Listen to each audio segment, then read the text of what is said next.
Network Manager Paul Davis explains what fiber optic means for you.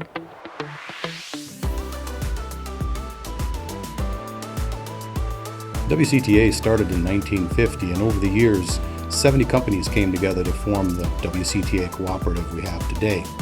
And we've been working for many years to convert our whole network to fiber optic, and we've achieved that. The reason that's a big deal for us and for every end user is the type of speeds you can get with fiber optic as opposed to other types of broadband or high-speed internet.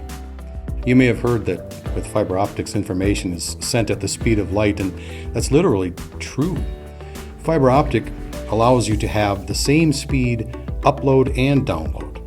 And the reason that's a big deal is if you're doing a video conference call, your download speed isn't so important. So if you have a 200 meg download speed, but you don't have a very fast upload speed, the other people on your video conference call won't have a good experience with your video. You need a very good upload speed, and fiber optic allows the download and upload speeds to be the same. For example, a 200 megabit download can have 200 megabit upload. So your Zoom calls, your team chats, your Apple calls, and anything that you're doing, you'll have really good video conferencing both directions. We have a lot of gamers. A lot of our customers do a lot of gaming and streaming. Those types of things are very susceptible to what we would call lag or delay in the packets and information getting to and from your gaming console or your computer. With fiber optic, the delay or latency is so low that it really makes the gaming and streaming experience an awful lot better than other technologies. A lot of people have never seen a fiber optic cable, you just hear about it. This is what we would call a 48 fiber. It's very small, but each of these little colored tubes that you see here, there's a blue, orange, there's a brown, there's a green. Each of these little tubes has 12 little fiber optics. There's little glass tubes in each one of the tubes. So this could carry 48 of these fibers. Now that could feed 48 people, it could feed 48 customers in this really small package, but mostly this could feed a lot more than that because each one of these little fibers right here, each one of those could feed what we would call a splitter, and that could feed 32 homes. So each one of these little pieces could feed 32 people. Imagine that this has changed a lot if we had to have copper going to every home. So it's very easy to deploy an awful lot of this stuff because of the size and the density. We get asked a lot about, is fiber optics better than, for example, copper?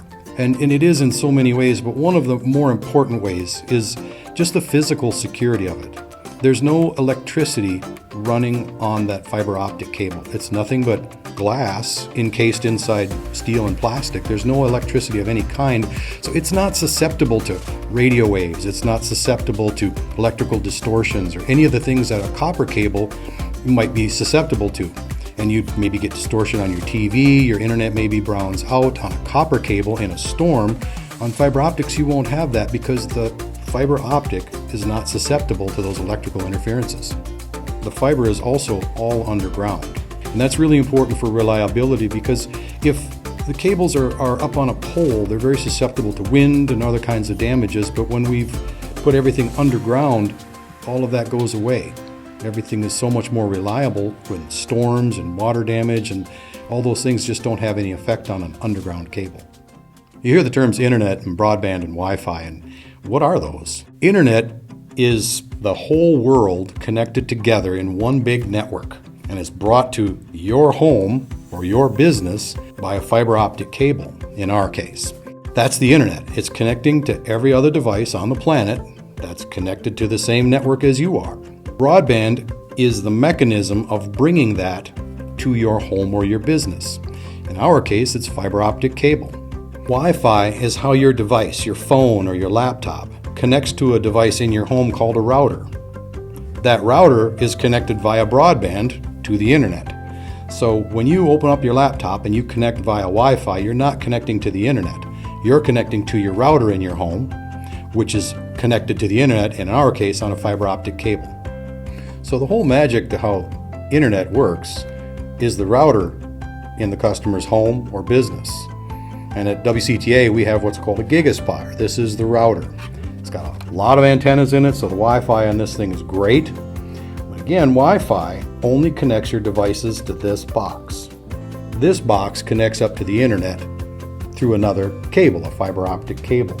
So this goes centrally located in the house, and it provides Wi-Fi to your home or business, and all your devices connect to this router right here.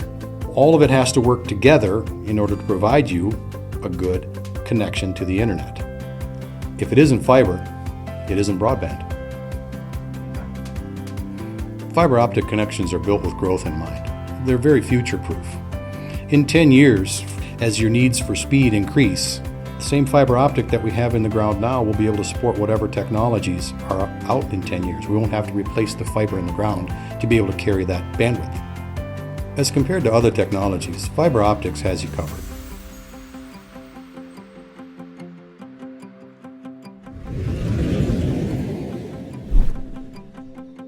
What matters to you matters to us.